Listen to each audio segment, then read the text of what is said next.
Le expresamos la más cordial bienvenida a cada uno de nuestros hermanos oyentes que desde los distintos países están conectaditos con nosotros.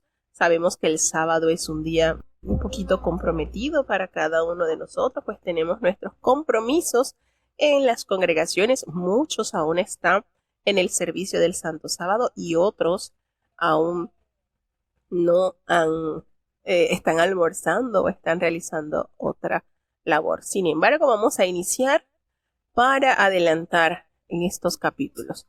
Oremos. Querido Padre Celestial, Dios de eterna bondad, de rica y de abundantes misericordias, ante tu divina presencia estamos, Señor, te adoramos y te exaltamos, porque solo tú eres digno de toda honra y de toda gloria. Señor, ¿a quién iremos? ¿A dónde iremos? Si solamente en ti hay palabras de vida eterna. Perdona nuestros pecados, faltas, errores cometidos delante de ti, pues ante tu presencia no hay hombre que no peque. Pecamos en pensamientos, pecamos en palabras, pecamos en acciones. Ayúdanos, Señor, a cambiar, a vivir enteramente para ti. Te presentamos esta programación, cada país que ya está conectado, Señor. Te presentamos que sigas bendiciendo, protegiendo y guardando a los niños, Señor, los jóvenes, que ellos puedan huir de las pasiones juveniles que acechan sus vidas. Te presentamos los adultos conforme a nuestras responsabilidades. Oh Señor, también estamos orando a favor de los matrimonios para que tú hagas algo especial, pues muchos han sido heridos por el pecado, han sido destruidos, pero tú tienes todo poder en el cielo y en la tierra, Señor. Ten piedad de los que han sido parte de tu redil y hoy en día están fuera. Señor, si le has extendido la vida es porque hay esperanza de salvación para cada uno de ellos. Ten piedad, te los presentamos, así como los que están solicitando esa salud que solamente puede venir del cielo. Están en tus manos, Señor. Muchos oramos.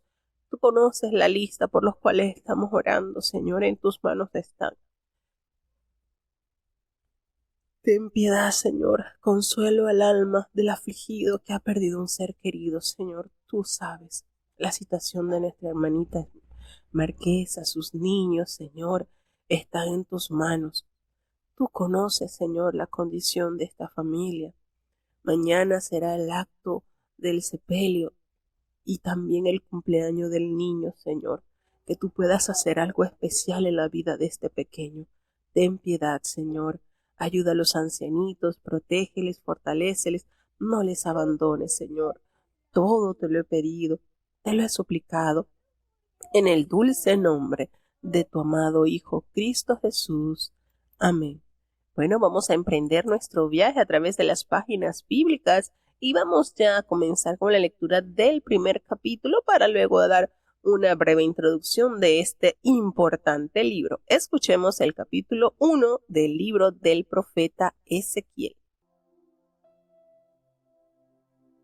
Ezequiel capítulo 1. Y fue que a los 30 años, en el mes cuarto, a 5 del mes, estando yo en medio de los transportados junto al río de Chebar, los cielos se abrieron, y vi visiones de Dios. A los 5 del mes, que fue en el 5º año de la transmigración del rey Joaquín, fue palabra de Jehová a Ezequiel sacerdote, hijo de Buzi, en la tierra de los caldeos, junto al río de Chebar. Fue allí sobre él la mano de Jehová. Y miré, y he aquí un viento tempestuoso venía del Aquilón, una gran nube, con un fuego envolvente, y en derredor suyo un resplandor, y en medio del fuego una cosa que parecía como ámbar, y en medio de ella figura de 4 animales, y este era su parecer, había en ellos semejanza de hombre, y cada uno tenía 4 rostros y 4 alas, y los pies de ellos eran derechos, y la planta de sus pies como la planta de pie de becerro, y centelleaban a manera de bronce muy bruñido.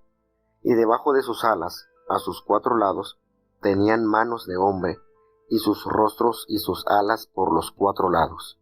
Con las alas se juntaban el uno al otro, no se volvían cuando andaban. cada uno caminaba en derecho de su rostro, y la figura de sus rostros era rostro de hombre y rostro de león a la parte derecha de los cuatro, y a la izquierda rostro de buey en los cuatro. Asimismo había en los cuatro rostro de águila. Tales eran sus rostros, y tenían sus alas extendidas por encima, cada uno dos, las cuales se juntaban, y las otras dos cubrían sus cuerpos. Y cada uno caminaba en derecho de su rostro, hacia donde el espíritu era que anduviesen, andaban. Cuando andaban, no se volvían. Cuanto a la semejanza de los animales, su parecer era como de carbones de fuego encendidos, como parecer de hachones encendidos. Discurría entre los animales, y el fuego resplandecía, y del fuego salían relámpagos. Y los animales corrían y tornaban a semejanza de relámpagos.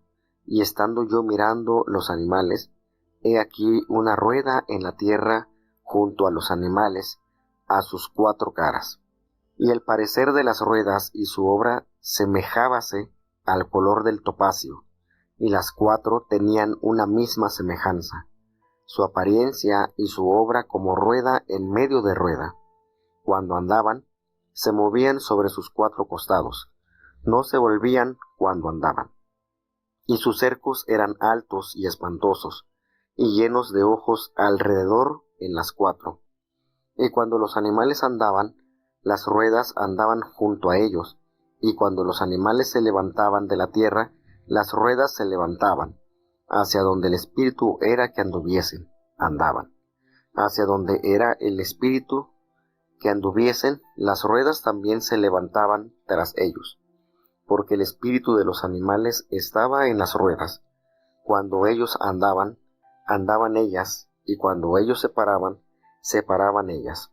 Asimismo, cuando se levantaban de la tierra, las ruedas se levantaban tras ellos, porque el espíritu de los animales estaba en las ruedas, y sobre las cabezas de cada animal aparecía expansión a manera de cristal maravilloso, extendido encima sobre sus cabezas.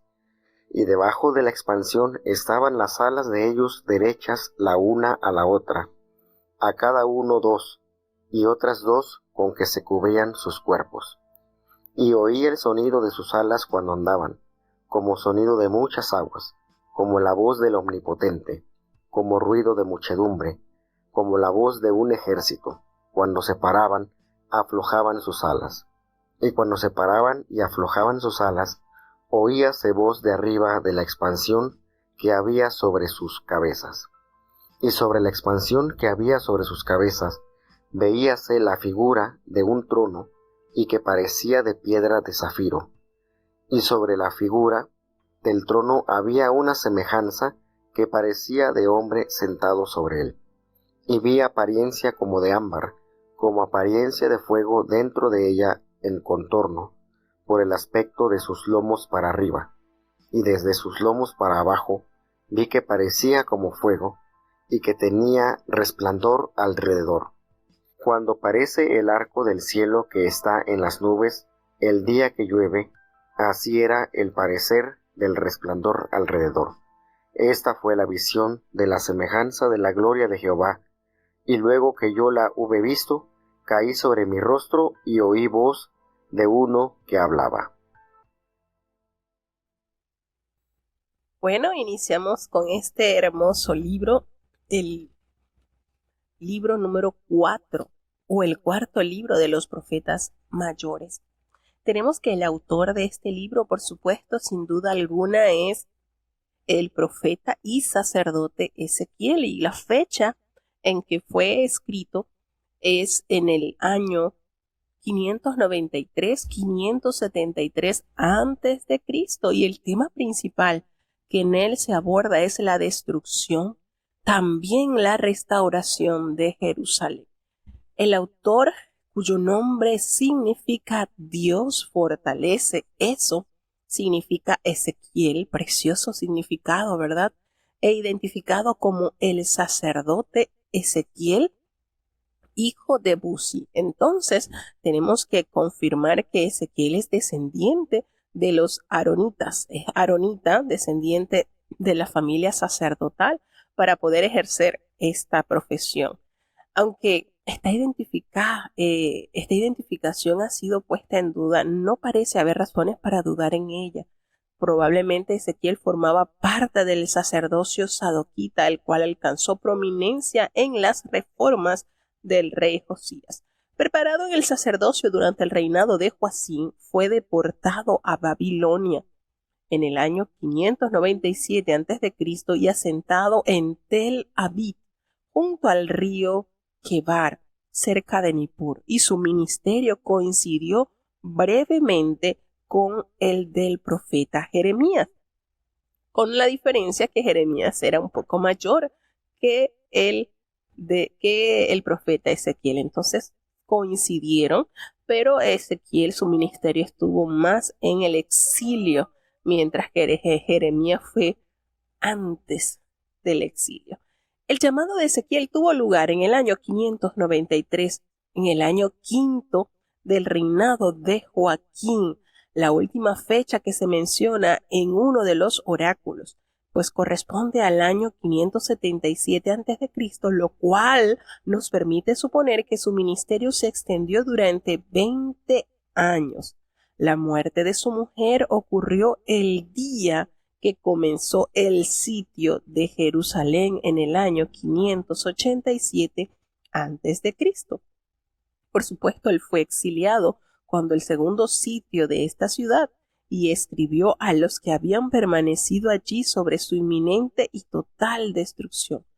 Partes del texto fueron aparentemente escritas tras la caída de Jerusalén. La personalidad de Ezequiel refleja una fuerte tendencia mística, la inmediatez de sus contactos con el espíritu, las visiones y la frecuencia con que las palabras del Señor descendían sobre él lo vinculan tanto con los antiguos profetas contemplativos como con los profetas clásicos. Sus experiencias espirituales también constituyen una anticipación de la actividad del Espíritu Santo en el Nuevo Testamento. Puede ostentar con todo derecho el título de carismático. El mensaje de Ezequiel fue dirigido al desmoralizado remanente de Judá exiliado en Babilonia. La responsabilidad moral del individuo puede considerarse su tema principal. La responsabilidad colectiva no cubre ya el pecado individual.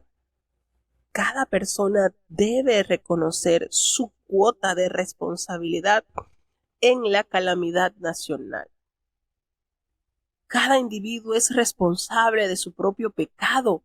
Es el peso acumulado de los pecados de la gente lo que ha contribuido a romper el pacto de Dios con Israel, y cada uno lleva sobre sí una parte de la culpa por el juicio que condujo al exilio babilónico.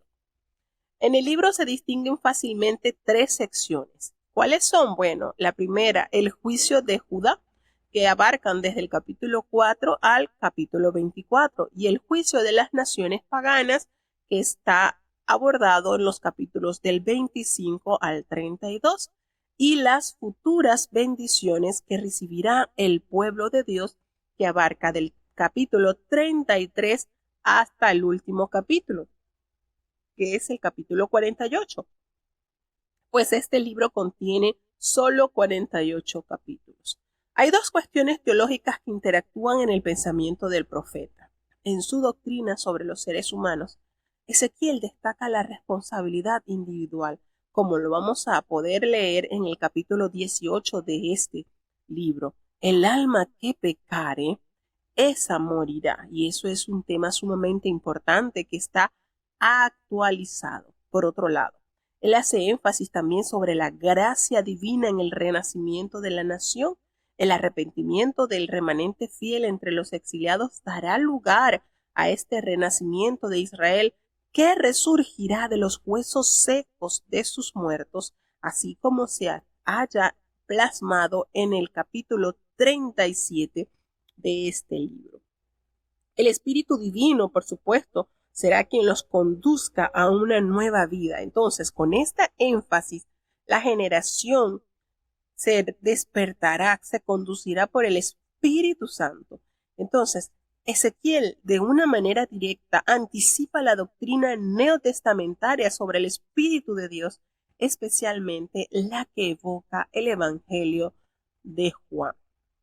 Nos damos cuenta que en este libro hay revelaciones proféticas que son simbólicamente por medio de visiones, señales, parábolas y oratoria humana. Ezequiel las considera fruto del poder y la autoridad del Espíritu Santo, pues además se ofrecen numerosas referencias al Espíritu de Dios en el libro. Se puede casi caracterizar el libro de Ezequiel como el de los Hechos de los Apóstoles, en cuanto a referencia de la manifestación clara del Espíritu Santo. En el Antiguo Testamento, muchas de estas referencias merecen una especial consideración.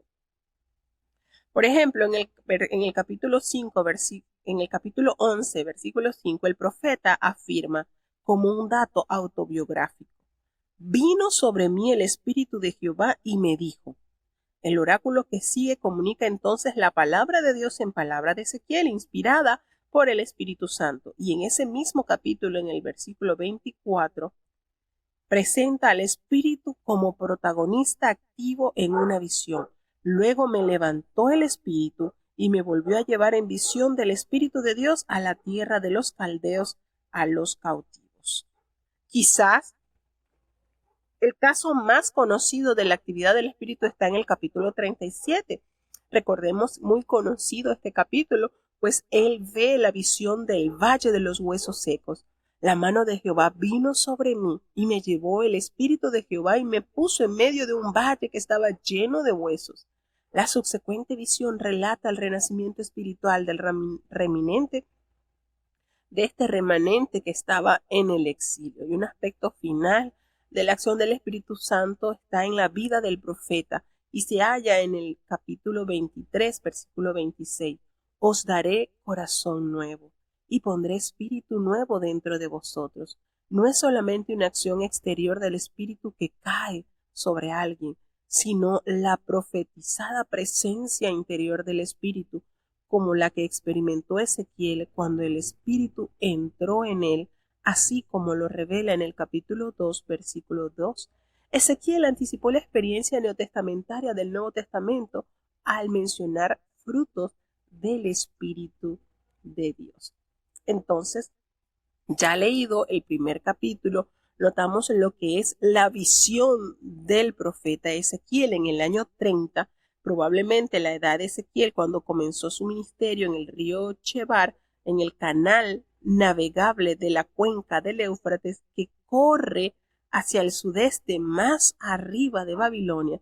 Estas visiones es un término especial utilizado por Ezequiel para anunciar sus revelaciones más importantes, siempre junto a la palabra Dios, a fin de indicar su origen, recibidas mientras él estaba despierto.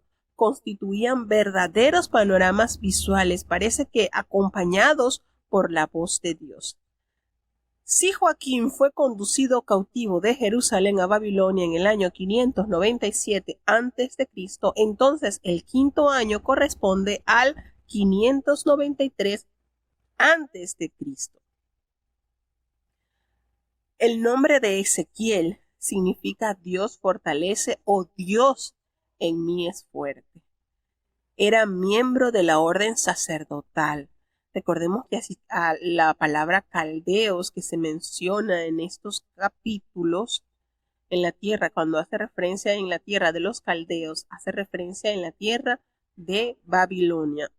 La mano de Jehová, esta frase que se usa unas 6 veces en los capítulos para expresar cómo el Espíritu de Dios venía sobre él en medio de cada revelación.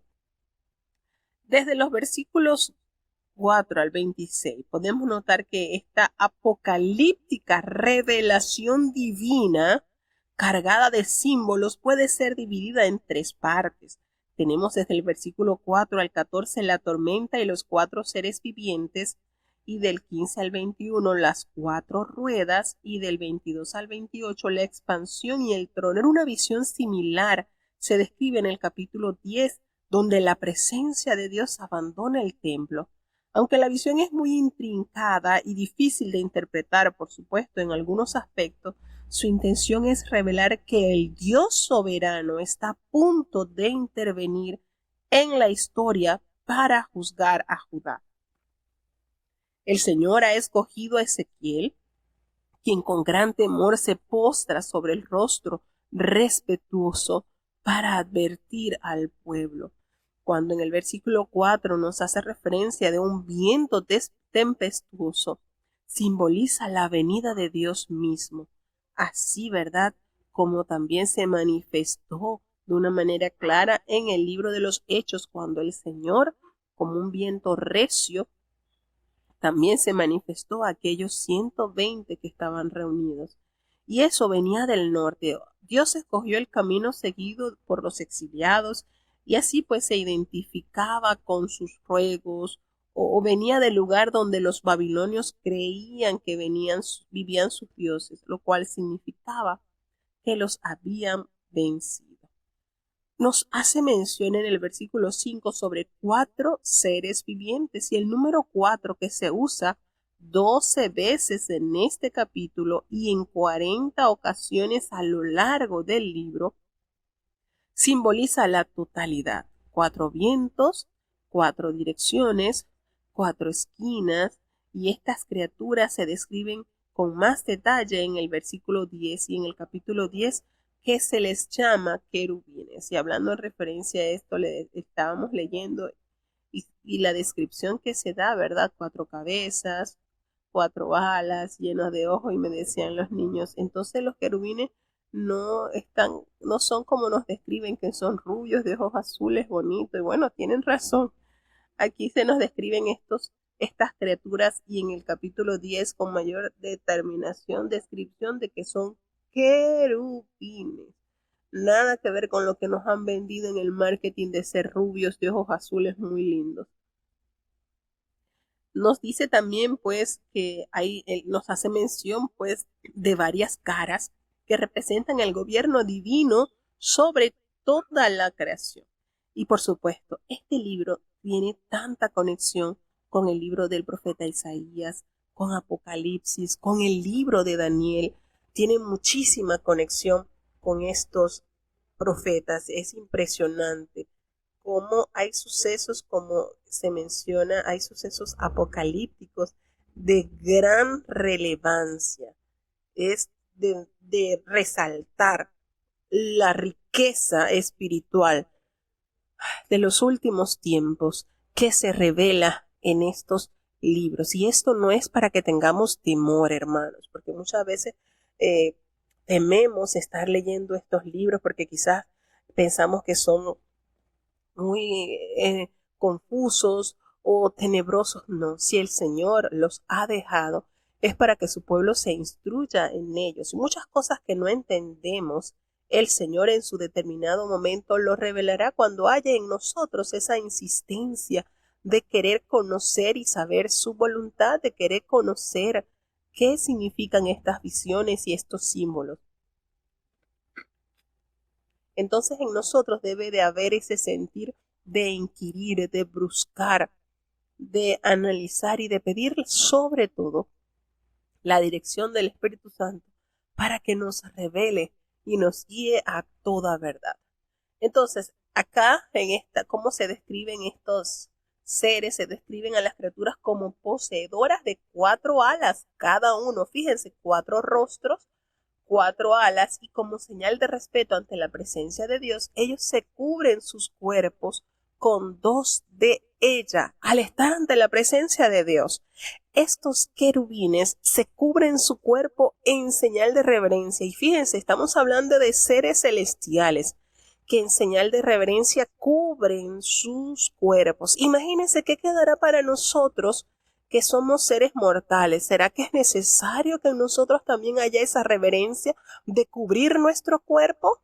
Pensamos que sí, hermanos. Pensamos que sí. Porque si estos seres que están ante la presencia de Dios siempre tienen esa reverencia constante, cuanto más sus hijos, que nosotros somos poco menor que los ángeles, nos dice el Salmo 8. Entonces hay cosas que nosotros debemos practicar diariamente: el respeto, la reverencia, el temor santo hacia nuestro Señor. Aunque hayan fuertes corrientes que quieran debatir nuestras bases en la fe de que, bueno, el Señor no mira tu apariencia, mira tu cuerpo. Muchas corrientes del mal que están tratando de desenfocar la visión del pueblo de Dios. Dios nos permita ser muy diligentes y muy consecuosos de su presencia. Mucho cuidado, hermanos. Si estos ángeles y estos querubines tienen este sentir de estar ante la presencia de Dios y cubrirse su cuerpo con sus alas, cuanto más nosotros debemos estar cubiertos ante la presencia de Dios con temor y temblor. Entonces, la dificultad que tiene Ezequiel en comunicar su visión es evidente cuando nos dice que además de aparecer las criaturas a semejanza de hombre, su aspecto era como de carbones de fuego encendido. Junto a cada criatura había una rueda, cuya apariencia era como rueda en medio de rueda. Las ruedas tenían aros enormes que quizás se elevaban de la tierra al cielo, los cuales estaban llenos de ojos, simbolizando la omnisciencia de Dios. Y el espíritu de los seres vivientes estaba precisamente en las ruedas, y la visión en su conjunto parece simbolizar la omnipresencia de Dios, quien puede moverse en cualquier dirección. Y sobre las criaturas aparecía una expansión, y la misma palabra empleada para designar la expansión creada por Dios en el segundo día de la creación, la cual llamó cielo, como lo revela Génesis capítulo 1 del versículo 6 al 8. Allí separaba las aguas que estaban debajo de los que estaban encima. Aquí a las criaturas las separaba del trono. Y cuando hace referencia al trono sobre la expansión, estaba ocupado por alguien semejante a un hombre que parecía como fuego. Lo más importante para Ezequiel es que Dios estaba presente en Babilonia, lo mismo que en Jerusalén. Notamos entonces en el versículo 28, cuando nos hace referencia a la gloria de Jehová, se refiere a Dios en toda su plenitud. Especialmente se comunica con los seres humanos, como los dice en el libro de Éxodo 13:17 y 34:9. Y este es un tema favorito de Ezequiel, que se usa unas 16 veces en el libro. Y Ezequiel ve como si esta gloria abandonara el templo y retornara más tarde a otro templo. Cuando hace referencia me postré sobre mi rostro, algo que Ezequiel normalmente hacía cuando estaba en la presencia del Señor. Y fíjense qué lindo, aquí también nos remonta al libro de Génesis, cuando aparece la descripción de ese arco en el cielo que aparece precisamente en los días en que llueve. Y así, de esa manera, él compara el resplandor alrededor. Y fue una visión majestuosa la cual el Señor le mostró a este profeta. Y por supuesto, esto tiene tanta conexión con el libro del profeta Daniel y con el libro de Apocalipsis. Entonces, son libros, hermanos, que nos alientan a confiar que Dios desde todas las edades ha revelado al hombre su plan perfecto de redención y manifestación en los últimos tiempos. Seguimos avanzando entonces hacia el capítulo 2 del libro del profeta Ezequiel. Ezequiel capítulo 2. Y díjome: Hijo del hombre, está sobre tus pies y hablaré contigo. Y entró espíritu en mí luego que me habló, y afirmóme sobre mis pies, y oía al que me hablaba. Y díjome: Hijo del hombre, yo te envío a los hijos de Israel, a gentes rebeldes que se rebelaron contra mí, ellos y sus padres que se han rebelado contra mí hasta este mismo día. Yo pues te envío a hijos de duro rostro y de empedernido corazón, y les dirás, así ha dicho el Señor Jehová. ¿Acaso ellos escuchen? Y si no escucharen, porque son una rebelde familia, siempre conocerán que hubo profeta entre ellos. Y tú, hijo del hombre, no temas de ellos, ni tengas miedo de sus palabras, aunque te hallas entre zarzas y espinas, y tú moras con escorpiones. No tengas miedo de sus palabras, ni temas delante de ellos, porque son casa rebelde. Les hablarás pues mis palabras, escuchen o dejen de escuchar, porque son muy rebeldes. Mas tú, hijo del hombre, oye lo que yo te hablo. No seas tú rebelde como la casa rebelde. Abre tu boca y come lo que yo te doy. Y miré, y aquí una mano me fue enviada, y en ella había un rollo de libro, y extendiólo delante de mí, y estaba escrito delante de y detrás, y había escritas en él endechas, y lamentación, y ayes. Y bueno, notamos aquí que el Señor le manifiesta esta extraordinaria visión a Ezequiel y escucha la voz del Señor cuando le dice, hijo del hombre, ponte sobre tus pies y hablaré contigo. Fíjense que la actitud del profeta ante esta majestuosa visión es humillarse en adoración y rendición al Creador. Y el Señor le insta entonces que se colocara sobre sus pies. Y este término, hijo del hombre, es un término usado alrededor de unas 90 veces cuando Ezequiel se refería a sí mismo. Fíjense que este libro tiene 48 capítulos y alrededor de 90 veces Ezequiel usa esta frase para hacer referencia a él mismo. Y también a Jesucristo se le habla en este término. Hace énfasis en su humanidad, en contraste con la trascendencia del Dios con quien habla. Entonces, el Espíritu Santo aquí en acción entrando, cuando dice, entró el Espíritu en mí. Y esto, pues, el Espíritu de Dios entró en Ezequiel y lo preparó para su tarea. Es una ardua tarea que Dios le entrega a este sacerdote. Nada fácil cuando el Señor le describe hacia quienes Él les enviaba, hacia gentes rebeldes, como muchos de los profetas que le antecedieron, como fue el caso de Jeremías. Ezequiel enfrentaba una difícil tarea porque la gente se había rebelado contra Dios. Y el Señor inmediatamente lo prepara y le detalla el terreno a donde lo va a enviar. Es impresionante, hermanos, y qué triste esa etiqueta que tenía el pueblo del Señor. Te voy a enviar a gente rebelde. Y estás entre escorpiones, simbolizando el veneno que había en su pueblo y la capacidad de herir a aquellos que los inquietaran. Fíjense cómo el Señor no pinta nada bonito el panorama. Jehová el Señor, ese título que se utiliza en 217 ocasiones por Ezequiel y solo 103 veces en el resto del Antiguo Testamento. Nótese cuántas veces Ezequiel detalla la grandeza de Dios al nombrar Jehová el Señor. Se menciona 217 veces y en el resto del Antiguo Testamento 103 veces. Señor es traducido por la palabra hebrea Adonai y es un término que destaca el señorío, la majestad de una persona. Jehová se traduce como Yahvé en hebreo y el nombre de la persona, de la divinidad, quien se dio a conocer en el pacto con su pueblo.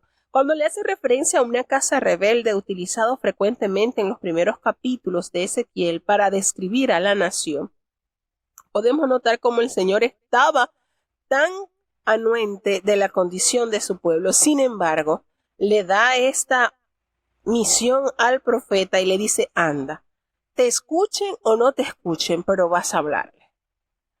Y a veces, de verdad, este capítulo me ha dado bastante consuelo, porque nos sucede que se anuncia muchas veces en distintos hogares la venida del Señor y no se convierten, hermanos, pero nuestra misión y nuestra visión debe estar enfocada a la que tuvo el profeta Ezequiel, porque escuchen o no escuchen, uno debe de hablar. ¿Por qué? Porque habrá el testimonio que allí hubo palabra de Jehová. Y precisamente nosotros estamos llamados a ser atalayas en el pueblo del Señor. Nosotros estamos siendo llamados a ser atalayas.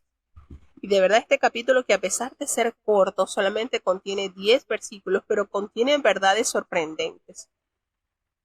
Esta casa rebelde, utilizado frecuentemente, ¿verdad?, para describir la condición en que estaba el pueblo de Dios. Los más antiguos rollos estaban escritos por una sola cara, y escritos por delante y por detrás indican lo extenso del mensaje y la familia de espacio para que el profeta incorporase sus propias observaciones. La mayor parte de este mensaje consistía de endechas y lamentaciones y ayes, los temas favoritos de Ezequiel antes de la destrucción de Jerusalén. Y nótese algo en este capítulo que, como hemos dicho, es breve, tenemos que en el capítulo 10, él le dijo, yo te voy a enviar a hijos de duro rostro y de un corazón empedernido, y tú le vas a decir así, así ha dicho Jehová. Y si ellos te escuchan o si no te escucharen, porque recuerda, y se los vuelve a decir, son una rebelde familia, siempre se conocerá que allí hubo profeta entre ellos. Por eso el Señor le dice en varias oportunidades por medio de los profetas, que Él envió a sus profetas desde madrugadas, es decir, desde temprano. Él siempre les asistió enviándoles profetas. Y le dice, y mira, no vayas a tener miedo de ellos, no te preocupes, porque tú vas a estar precisamente entre zarzas y espinas. Esto quiere decir que donde estás vas a recibir heridas con punzadas. Y tú moras con escorpiones. ¡Wow! ¡Qué manera! Y le vas a hablar, te dejen es de escuchar o te escuchen. Recuerda que son muy, muy rebeldes. Abre tu boca. El Señor le dio la orden y come lo que yo te doy. Y resulta que miró la mano y le fue enviado allí un rollo de libro. Y el Señor lo extendió delante de él, y este libro estaba escrito delante y detrás.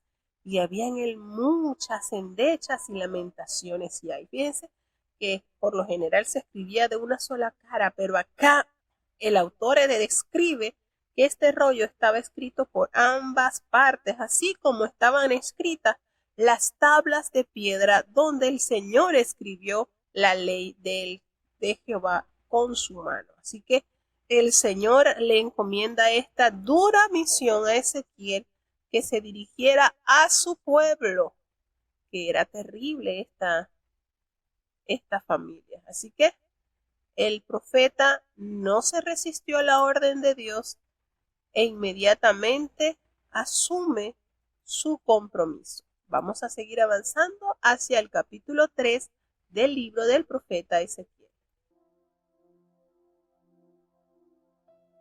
Ezequiel capítulo 3. Y díjome, hijo del hombre, come lo que hallares, come este rollo, y ve y habla a la casa de Israel. Y abrí mi boca, e hízome comer aquel rollo, y díjome, hijo del hombre, haz a tu vientre que coma, e hinche tus entrañas de este rollo que yo te doy.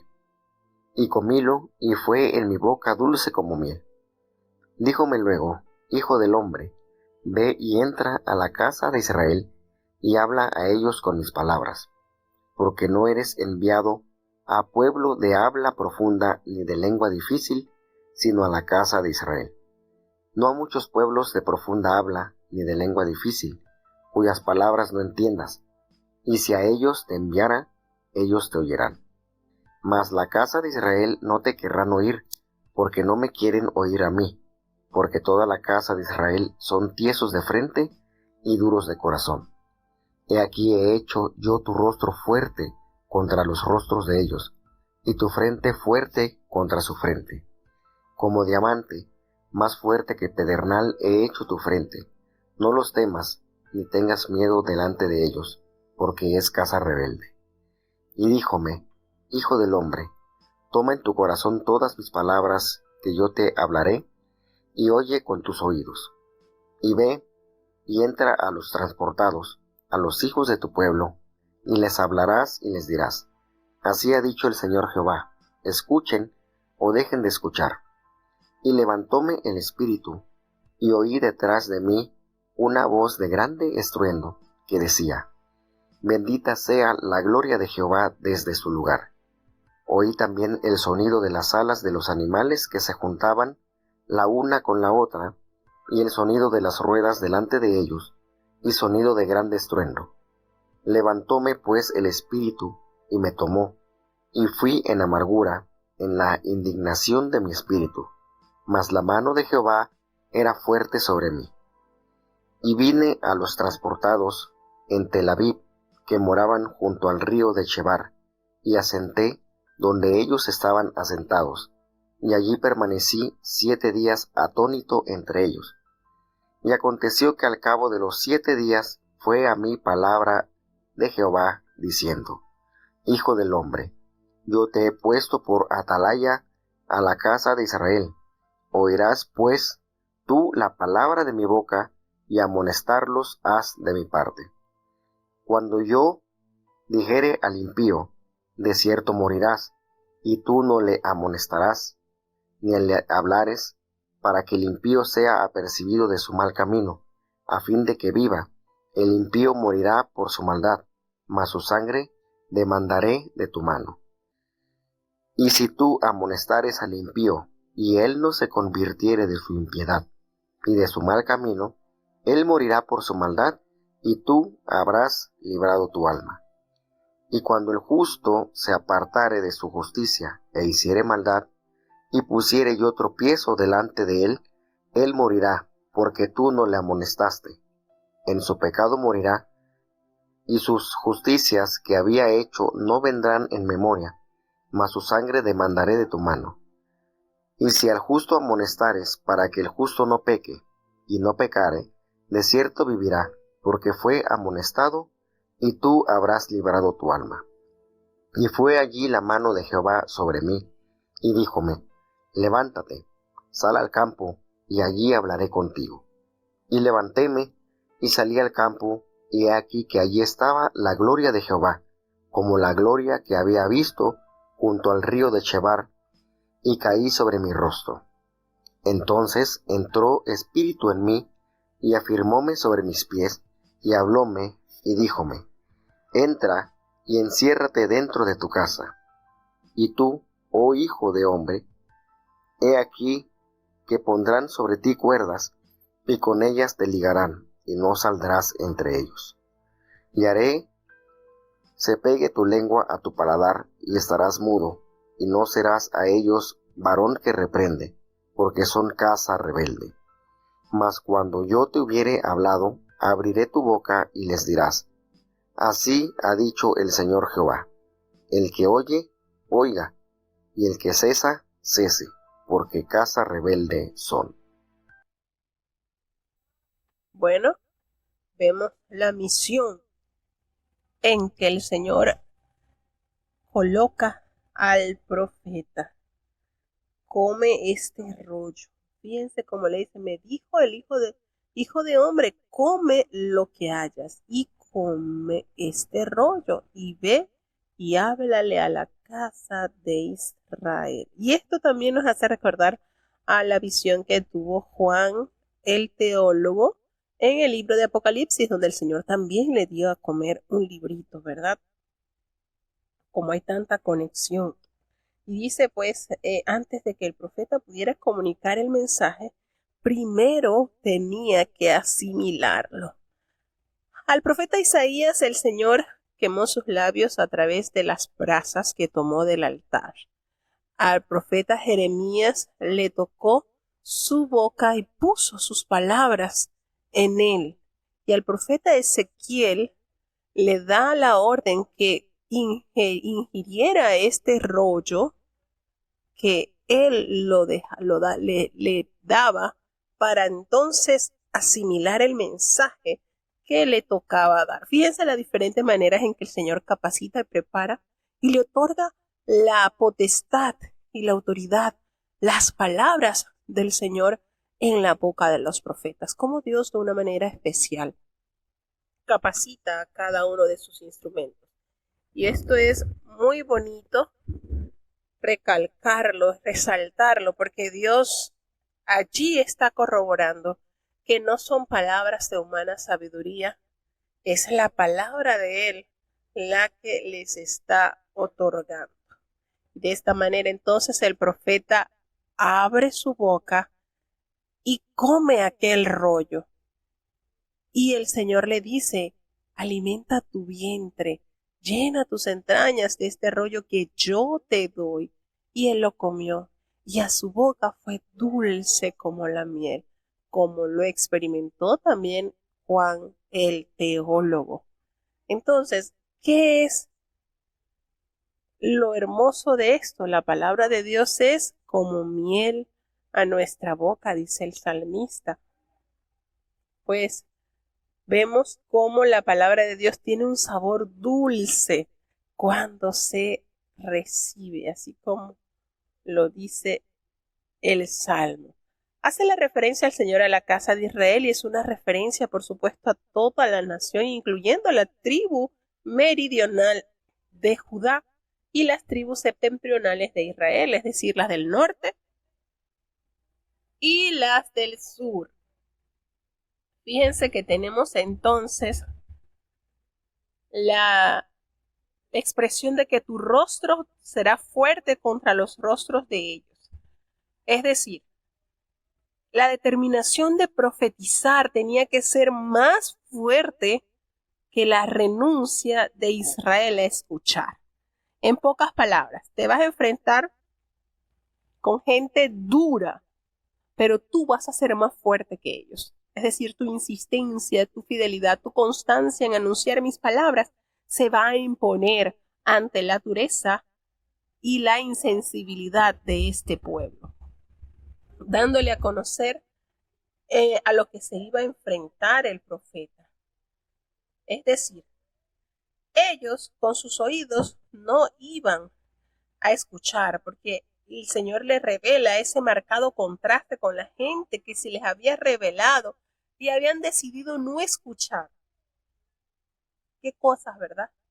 No estamos lejos de la realidad. Hoy en día las personas abiertamente dicen, cuando uno se le acerca a entregarles un tratado o algo, pero nuestra misión debe estar acercándonos a la voluntad de Dios. Y de verdad que es impresionante la manera en que el Señor le anuncia al profeta la condición en que está su pueblo y la condición que en él debe reinar. Le da la orden que vaya y entrar a los cautivos y uno dice, oye, pero estas personas estaban en cautiverio, debían tener un corazón más sensible, más dado a oír la voz de Dios, y no fue así, hermanos. Triste y lamentablemente, este pueblo estaba tan lleno de dureza, a pesar que estaban en la condición de exiliados, no había en ellos esa sensibilidad de arrepentimiento, no había en ellos ese corazón dócil de estar atravesando por situación difícil y que lo mejor que podían hacer era dirigir su rostro a Dios. No, qué triste de verdad, que a pesar de que estén pasando por adversidades, consecuencia de su maldad, no se notaba en ellos el arrepentimiento que el Señor esperaba. Y le dice, bueno, anda. El llamado pues de Ezequiel era hablarles a los exiliados a fin de prepararlos para la destrucción de Jerusalén. y de su templo. Y el Señor hace referencia acá cómo el Espíritu de Dios se manifestó poderosamente en el profeta cuando decía, me levantó el Espíritu. Era una expresión favorita del profeta Ezequiel, la cual indica la activa participación del Espíritu de Dios en los procesos de revelación más íntima con el Señor. Y hace referencia en el versículo 14 que fui en amargura, en la indignación de mi espíritu, y el profeta pues se había identificado totalmente con el Señor y experimentaba la ira que en el justo suscita el pecado. Cuando usted se halla incómodo con esas situaciones de pecado, usted se indigna, así como le pasó a Jesucristo cuando llegó al templo y vio todo lo malo que ocurría allí, cómo se indignó, comenzó a corregir el mal.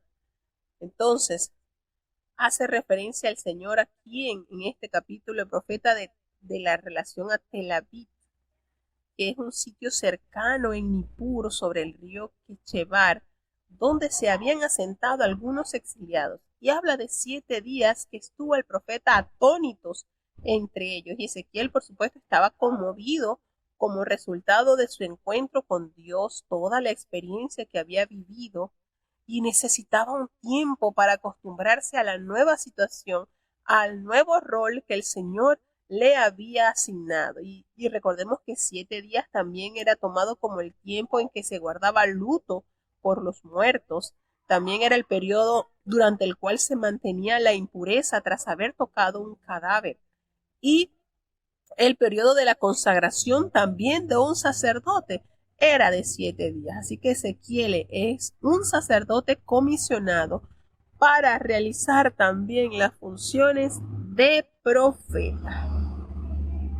La palabra atalaya, que es sumamente clave en este libro, en el antiguo Israel recordemos que se estacionaban atalayas sobre los muros para advertir a la gente del peligro y de mensajeros que se aproximaban a la ciudad. Entonces, a los profetas también se le llamaban atalayas. Ezequiel va a advertirles que cada persona era responsable de su propia conducta, y este tema de la responsabilidad se repite mucho en el capítulo 33 y también con mayor claridad en el capítulo 18 del libro del profeta Ezequiel. Y de verdad, hermano, todo cristiano es llamado a ser atalaya. Y de verdad es impresionante, porque el Señor detalla de una manera majestuosa en este capítulo que si usted no le anuncia al pecador su condición y éste muere sin haber tenido la oportunidad de arrepentirse, la sangre de esta persona será demandada por su mano. Usted tendrá que dar cuenta, pero que si usted le dio voces, advirtió, comunicó, y éste muere sin haber dado ese paso al arrepentimiento, usted está absuelto, libre. Y qué importante es eso, hermano, porque de verdad que a nosotros no nos gusta. Yo recuerdo que cuando comenzó en el año 2015 el avivamiento, yo recuerdo que había un mensaje, bueno, fueron tantos mensajes, estamos hablando de como 3.000 ungidos, 3.000 mensajes. Yo recuerdo que había un mensaje donde decía que, que le anunciaran a los que se habían ido que él estaba dando oportunidad. Y yo recuerdo que ese mensaje yo se lo coloqué a mis hermanos, porque tuve unos hermanos que fueron misioneros ungidos también, y yo se los coloqué para que lo escucharan. Y yo dije, bueno, yo cumplí con mi parte, yo estoy compartiendo lo que el Señor nos dijo que compartieran. Acepten o no acepten, pero lo estoy haciendo. Y se siente tan bien cuando uno obedece a Dios. Y debe ser nuestro sentir. Escuchen o no escuchen. A veces nos sentimos tristes porque predicamos, porque visitamos y quisiéramos cosechar de quizás de esa semillita que uno está sembrando, ¿verdad? Pero el apóstol Pablo nos dice, yo sembré, Apolo regó, pero el crecimiento lo da Dios. Y nosotros no debemos desesperarnos, porque nuestra misión es darle continuidad a la palabra del Señor. Cada vez que usted se dirige a predicar, cada vez que usted se dirige a exhortar a un alma, usted está acercando más la venida del Señor. ¿Por qué? Porque la palabra del Señor nos enseña que cuando este evangelio fuese predicado a todas las naciones, entonces vendrá el fin.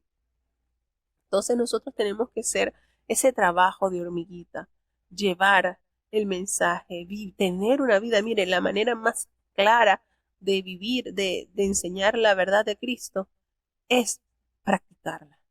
Es practicar, hermanos. Y esto yo lo he visto como un ejemplo claro. Si usted, miren esto, si usted, yo le voy a colocar este ejemplo. Si hay una persona que canta muy feo, canta feo, y de repente usted lo ve cantar perfecto, precioso, usted le va a llamar la atención. Y de repente usted le pregunta, oye, ¿y quién te enseñó o dónde aprendiste? Y esa persona te indica quién le enseñó.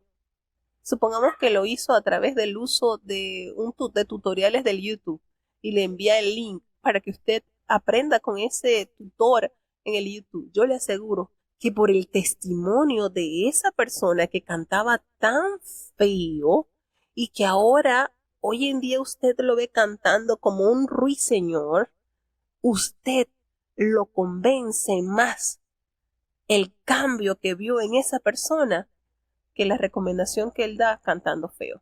¿Sí o no? Porque, como dice, la palabra convence, pero el ejemplo arrastra. Y es verdad, nuestro ejemplo arrastra. Imagínese que usted, sin conocer a Cristo, era una persona amargada, maldiciente, era llena de contiendas, todo eso. Y de la noche a la mañana usted se presenta como una persona afable, llena de virtudes. ¿Usted cree que eso no será un impacto para darle a conocer que la fuente de agua que cambió su ser es verdaderamente eficiente? Claro que sí.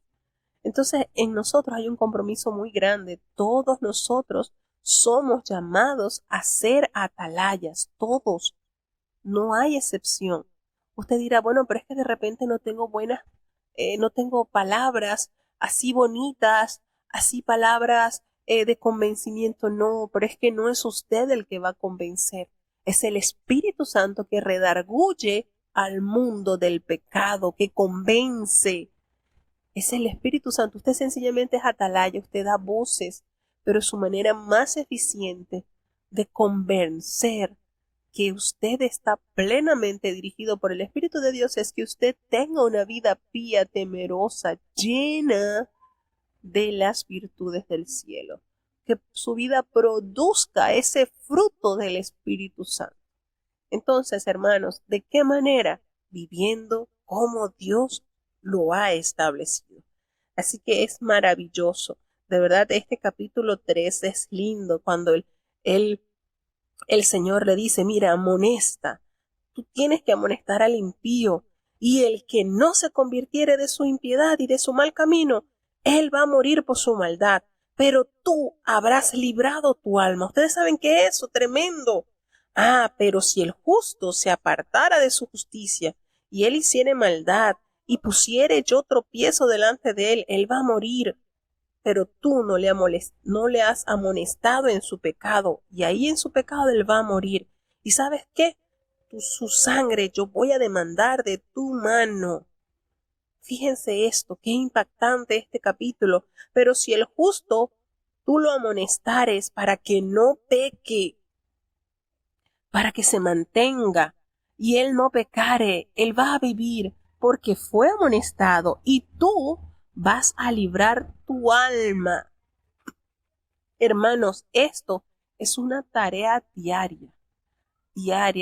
¿Por quiénes nosotros debemos comenzar? Por nuestra familia, porque el Señor lo dijo, comenzando desde la casa, comenzando desde Jerusalén, Judea, Samaria y hasta lo último. Es decir, el Evangelio es de adentro hacia afuera.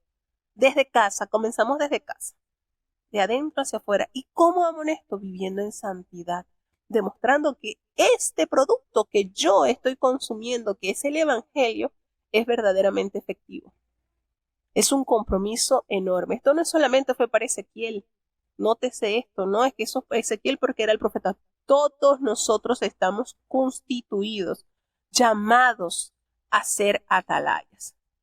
Así que esto es maravilloso, lo que el Señor nos revela por medio de su santa y bendita palabra. Ya lo último, el Señor le dice, te vas a encerrar dentro de tu casa, y ese limitado contacto entre el profeta y la gente se debía a que esta casa, esa familia rehusaba escuchar la palabra de Dios, y solamente el Señor le decía, yo voy a abrir tu boca.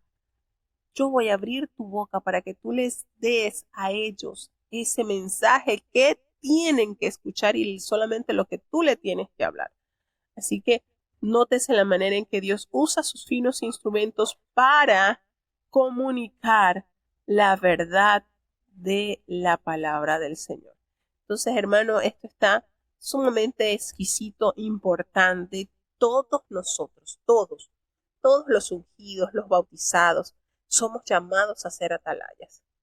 Y a veces entra el desaliento porque, oye, yo le voy a decir una cosa, yo tengo una amiga, bueno, tuve varias amigas en la universidad y yo a todas las llevé a la iglesia, a todas las invité y ninguna se convirtió, y tengo una que muchos años y hasta yo le hablaba claro, le decía que era ungida, le enseñé mi mensaje, todo, yo le hablaba que eso es muy poco común, que uno lo conversa entre una persona que no es de nuestra comunidad cristiana, de nuestra iglesia, pero yo con ella le enseñé hasta, le llegué a regalar un librito de lo que habla el Espíritu Santo a la iglesia. Y yo recuerdo que cuando ella leía eso, ella lloraba, y yo le decía, ¿por qué estás llorando? Y me decía, ¿qué me dirá el Espíritu Santo?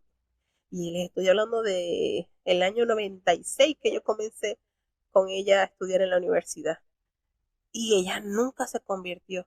Y eso a uno lo entra como en decepción. Pero digo, Señor, se conviertan o no se conviertan, nosotros tenemos que seguir viviendo en santidad y amonestando en el sentido de que, oye, una de las cosas que convence mucho al incrédulo es nuestra constancia en el camino de la fe. Por la misericordia de Dios, yo desde el año 97 que di el paso al bautismo, gracias a Dios el Señor me ha preservado y tengo un solo bautismo, y eso para mí es un regalo que Dios me ha permitido tener y cuidar. Y usted dirá, no, porque ella vivía encerrada. No, yo estudié en la universidad, yo trabajé, yo me desenvolví en la sociedad, pero siempre procurando mantener en alto el nombre de Dios, porque Él es el que debe recibir toda honra y toda gloria.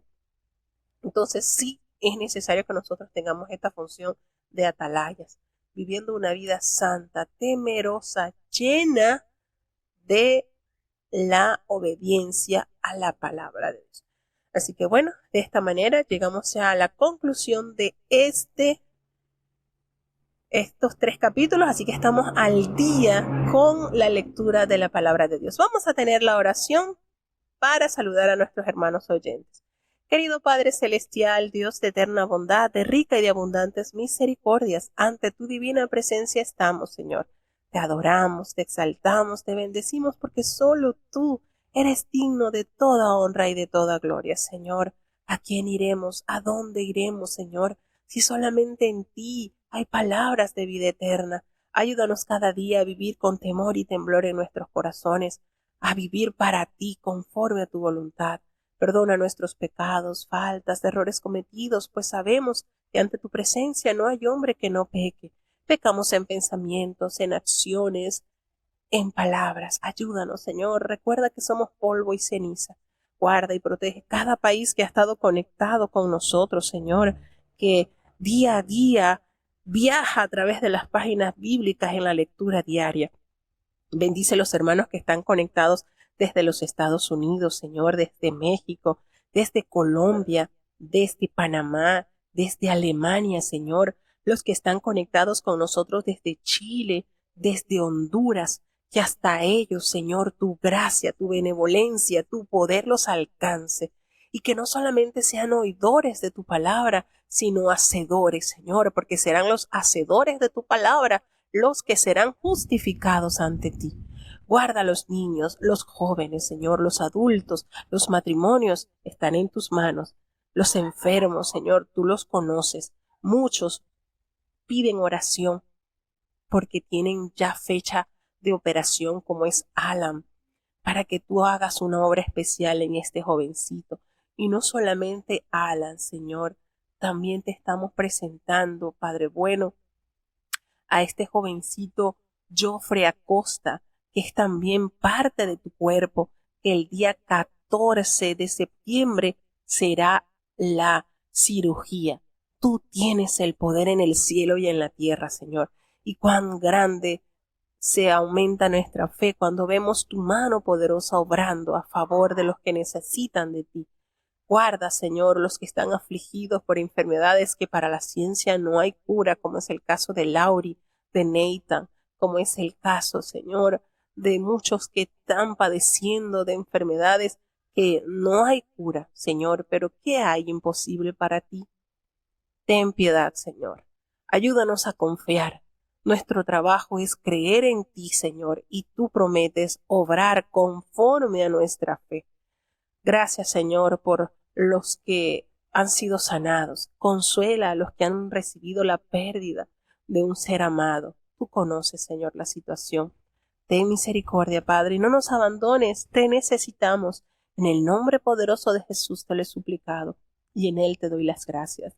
Y ahora te pedimos, Señor, que el bendito amor de Dios, la gracia y la paz de nuestro Señor y Salvador Jesucristo, la compañía y comunión de tu Espíritu Santo, quien es nuestro amado Consolador, sea con cada uno de tus hijos, nos guarde desde ahora y para siempre. Amén.